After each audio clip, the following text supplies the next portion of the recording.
안녕하세요. 오늘은 재미있는 챗GPT 연구 가져와 보았습니다. 첫 번째 연구입니다. 제목은 Generative AI enhances individual creativity but reduces the collective diversity of novel content. 한국어로 번역하면 생성형 AI는 개인의 창의성을 향상시키지만 새로운 콘텐츠의 집단적 다양성을 감소시킨다. 이 연구 제목만 봐도 연구의 결과가 어떻게 나왔는지 아시겠죠? 네, 이런 제목이 좀 좋은 제목입니다. 자, 이 연구는 Science Advances라는 저널에 실렸고요. 2024년 논문입니다. 자, 서론에는 뭐라고 나왔냐면 창의성의 중요성에 대해서 설명을 합니다. 창의성은 인간 표현의 핵심이다. 그리고 혁신, 문학, 예술, 음악 및 사회 발전의 기초가 되는 것이 바로 창의성이다. 그래서 이 창의성 굉장히 중요하다. 근데 생성형 AI가 등장했다. 예를 들면은 챗GPT 같은 혹은 여기 이 연구에서 클로드도 보고 있고 그다음에 챗GPT의 여러 그 모델들도 보고 있거든요. 이런 LLM이 등장을 했다. 이것이 인간의 창의성을 높이는지 혹은 오히려 제한하는지를 이 연구에서 보고자 한 거예요. 자, 그래서 연구 문제는 다음과 같습니다. 생성형 AI는 인간의 창작물에 어떤 영향을 미칠까? LLM이 발판을 제공함으로써 창의성을 향상시킬까? 아니면 아이디어를 고정시켜서 변동성을 줄여서 오히려 창의성을 방해할까? 이것을 테스트하기 위해서 단편 소설 쓰기를 태스크로 주었습니다.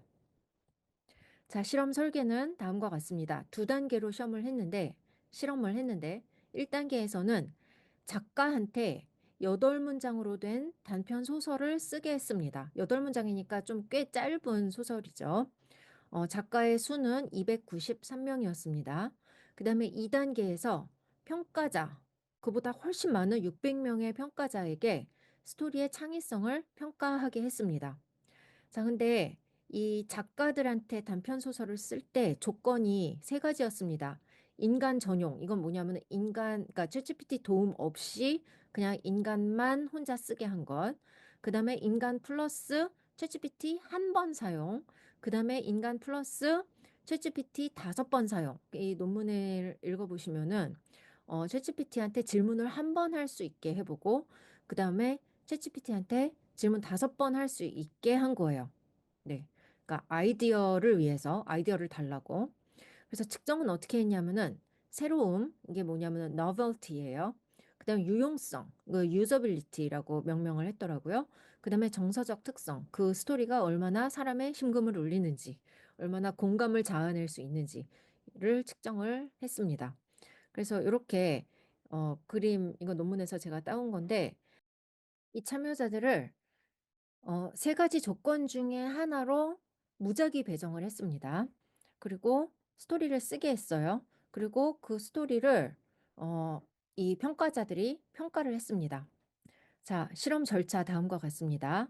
작가 1단계, DAT라는 창의성 테스트를 했어요. 이 창의성 테스트가 굉장히 재밌더라고요. 이게 우리 연구에서도 이런 방법을 사용할 수 있을 것 같은데 단어를 쓰게 하는데 단어들을 서로 가장 멀리 있다고 생각하는 단어들을 떠올려서 쓰게 하는 방식이더라고요. 그래서 그걸 가지고 얼마나 서로 멀리 떨어져 있는 되게 그러니까 다양한 단어들을 생각해낼 수 있는가. 네. 그걸 가지고 이제 평가를 했고요. 그다음에 무작위로 주제를 할당을 했습니다. 바다, 정글 또는 행성에서의 모험. 네. 그다음에 이 대상은 청소년 독자라고 가정을 했어요. 그리고 8문장짜리 아주 짧은 마이크로 소설을 쓰게 했습니다. GPT-4로 생성된 스토리 아이디어 1개 또는 최대 5개를 사용할 수 있다고 알려주었습니다. 자, 2단계에서는 평가자들이 평가를 했어요. 근데 이 글 쓴 사람이 AI를 썼는지 안 썼는지 모르는 상태에서 무작위로 선택된 6개의 스토리를 평가했습니다. 자, 지금 평가자가 600명이었고, 그 다음에 글 쓴 사람이 한 거의 300명이었잖아요. 네, 그러니까 평가자들이 중복적으로 평가를 했겠죠. 네, 그러니까 하나의 글을 이 사람도 평가하고 저 사람도 평가하고 그렇게 일부러 그렇게 디자인을 했고, 그 다음에 참신함, 이게 아까 그 새로움 혹은 novelty, 그 다음에 유용성, 그 다음에 정서적 특성을 평가하였습니다. 자, 연구 결과입니다. 창의적 스토리를 썼는가 평가를 해봤더니 생성형 AI는 창의성을 크게 향상시킨 것으로 나타났다. 그걸 좀 더 자세히 보면은 novelty, 원조성 혹은 새로움, 어, 혹은 좀 아까 여기서 얘기한 참신함, 참신함이라고 표현하는 게 더 좋겠네요. 참신함에 있어서 이 인간이 AI를 사용하지 않은 것을 베이스라인, 기준으로 놓았을 때 챗GPT를 한 번 사용해서 아이디어를 얻은 경우 5.4%이 창의성이 향상되었다. 그 다음에 챗GPT를 최대 5번까지 사용하였을 경우 이제 실제로 보면은 3번 사용한 사람도 있고 4번 사용한 사람도 있고 5번 사용한 사람도 있더라고요. 그랬을 경우 이 창의성 점수가 8.1% 향상한 것으로 나타났고요. 그 다음에 유용성은 여기에서 이게 출판 가능한가, 사람들이 이것을 읽을 것인가, 그것을 평가를 할 때 그거를 유용성이라고 이제 명명을 했더라고요. 그랬을 때 사람이 그냥 혼자 쓴 거에 비해서 챗GPT를 한 번 쓴 경우 3.7% 향상, 챗GPT를 최대 5번까지 쓴 경우 9.0% 향상으로 나타났습니다.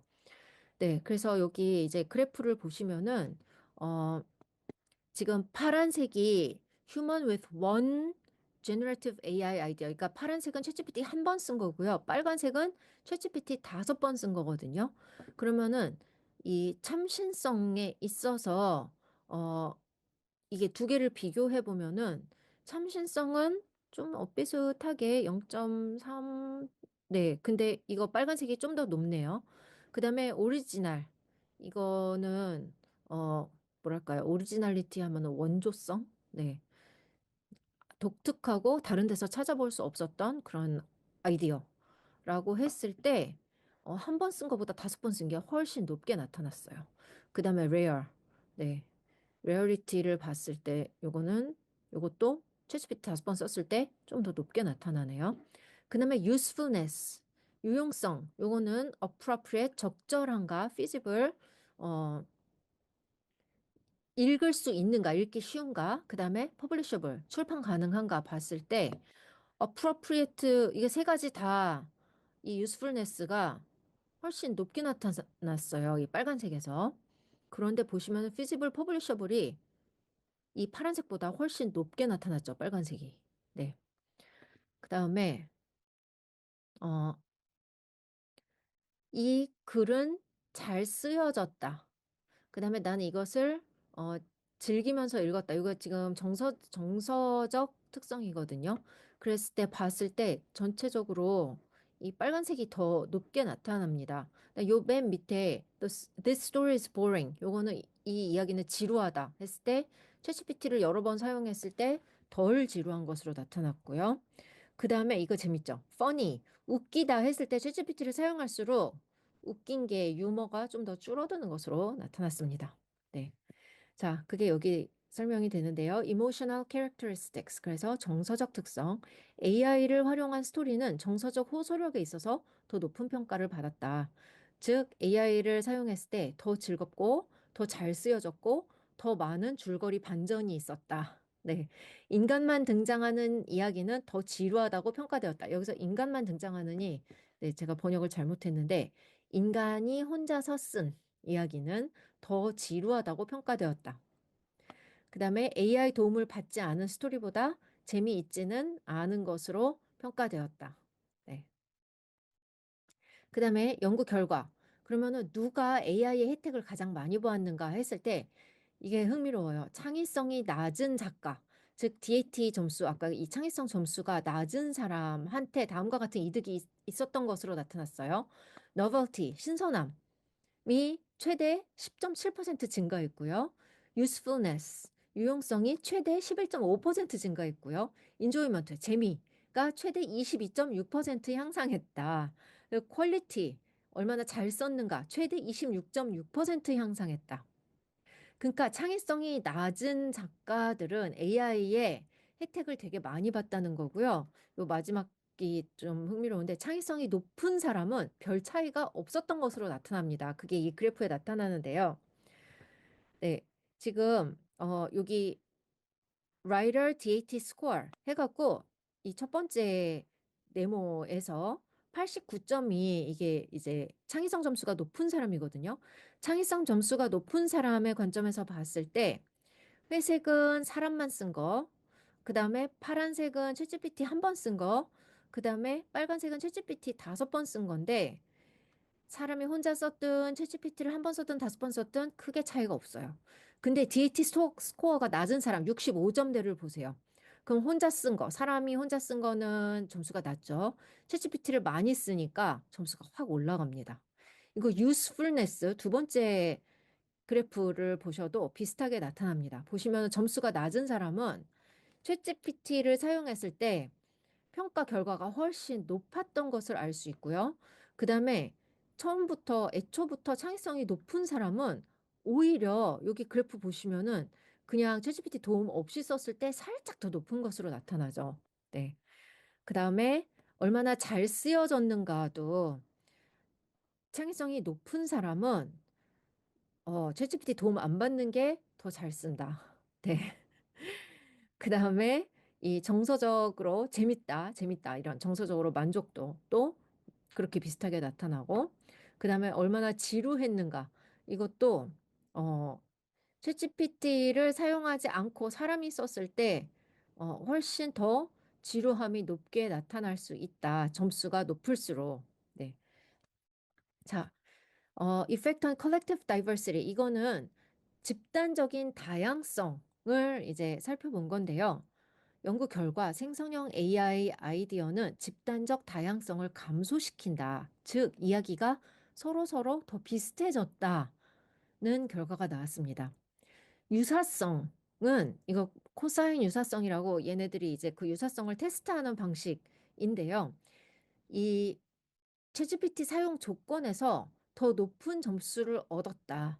그러니까 이게 뭐냐 앵커링 효과라고 표현을 하는데 어떤 앵커가 뭐냐면은 배에 닷이거든요. 닷 맞나요? 네, 이렇게 물 밑으로 내려서 배가 떠내려가지 않게 이렇게 생긴 거 있잖아요. 활같이 이렇게 생긴 거. 그걸 이제 무거운 거, 쇠로 된 거, 그걸 이렇게 밑에 내려놓으면 배가 빙글빙글 돌지만 배가 떠내려가진 않거든요. 그래서 이 챗GPT는 그런 앵커링 효과가 있다. 그러니까 글이 막 너무 딴 데로 떠내려가지 않게 가운데 묶어두는 역할을 하기 때문에 이야기들이 서로서로 더 비슷해질 수밖에 없다라고 이야기를 하고 있습니다. 연구자들이. 사회적인 딜레마가 뭐냐? 그러면 개인의 이익, 그러니까 내가 점수를 높게 받고 내가 책을 많이 팔고 재미있는 스토리를 쓰는 것은 개인의 이익이겠죠. 근데 이거를 사회 전체로 봤을 때 집단의 다양성은 감소하더라. 는 딜레마가 생긴다는 것입니다. 네.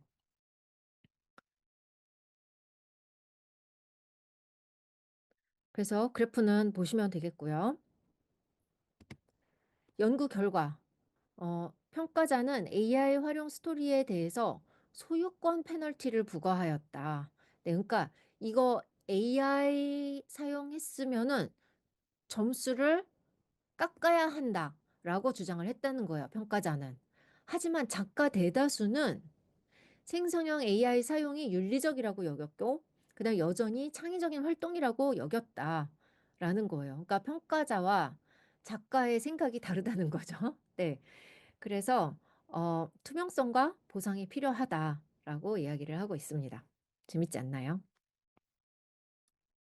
이상 논문 하나를 살펴보았습니다.